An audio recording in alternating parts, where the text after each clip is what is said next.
posible bang mamatay si baby kapag mataas ang blood pressure ng isang buntis? Hi! Nurse Yaza here, ang inyong nurse na gabay sa inyong pagbubuntis at pag-aalaga kay baby. By the way, isa sa mga sisi natin na buntis ang nakaranas ng topic natin today. At ito po ay si Sisibel. Namatay po ang kanyang baby less than 24 hours after nitong may panganak at ma-admit sa NICU. Ngunit bakit nga ba ito nangyari? Ano ang tawag sa kondisyon na ito ni baby? At may kinalaman ba dito ang pagtaas ng blood pressure ng isang buntis? Ang tawag po sa kondisyon ni baby ay IUGR or Intrauterine Growth Restriction. Ito ay isang kondisyon na kung saan hindi tama ang size o paglaki ni baby ayon sa weeks of pregnancy ni mommy. Bakit nga ba nangyayari ang IUGR sa isang baby? O bakit nga ba hindi tama ang kanilang paglaki? Ang IUGR ay nangyayari dahil hindi sapat ang nakukuhang nutrients o nourishments ni baby at dahil marahil ito sa mga sumusunod na problema. Una ay ang problema sa placenta. Maaring may problema ka sa placenta kaya hindi makapag-supply ng maayos na oxygen at nutrients sa iyong developing baby. Pangalawa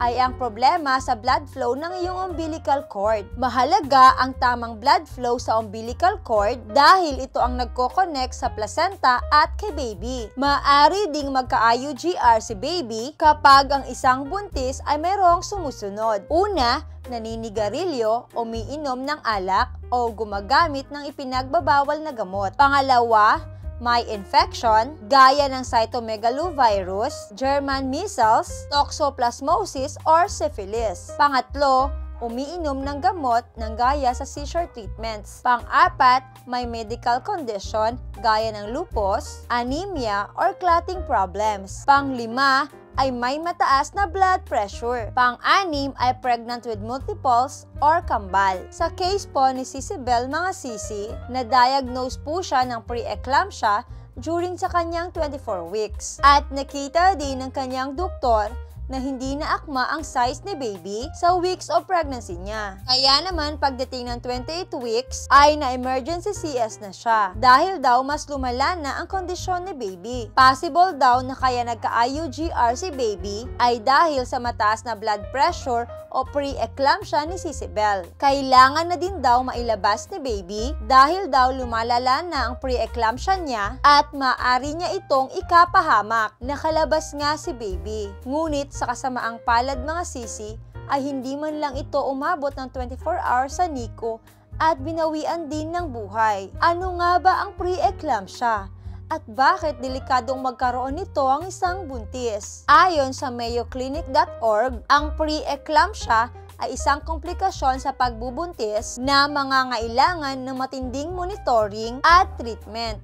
Dahil kung hindi, maaari itong magbigay ng panganib sa buhay ng buntis at ni baby. Kailan nga ba usually nangyayari ang pre-eclampsia? Pre-eclampsia usually begins after 20 weeks of pregnancy in women whose blood pressure had previously been in the standard range. Ano nga ba ang sintomas ng pre-eclampsia? Una ay ang mataas na blood pressure. Pangalawa ay ang proteinuria o ang pagkakaroon ng sobrang protein sa ihi. Pangatlo, sobrang sakit ng ulo. Pang-apat, changes in vision including temporarily loss of vision, blurred vision, or light sensitivity. Pang-lima ay shortness of breath. Pang-anim ay ang nausea or vomiting. Pang-pito, sudden weight gain or sudden appearance of edema. Dito sa pre-eclampsia mga sisi, early delivery of the baby is often recommended, lalo na't nakikita ng inyong doktor na maaari ng manganib ang buhay ng buntis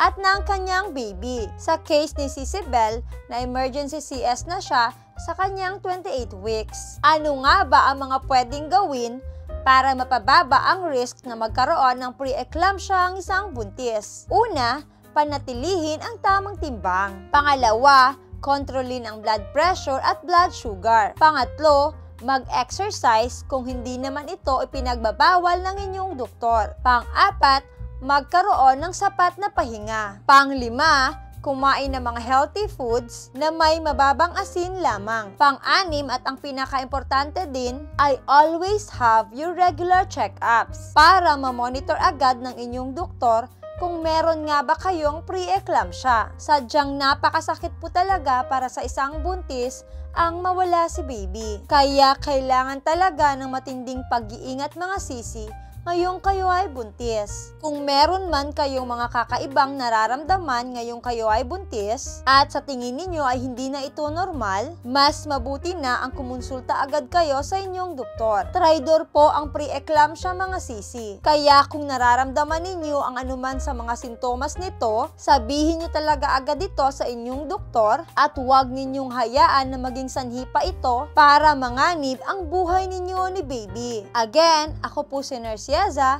ang inyong nurse na gabay sa inyong pagbubuntis at pag-aalaga kay baby. Naway magkaroon po kayo ng isang healthy at safe na pagbubuntis. Stay safe and God bless!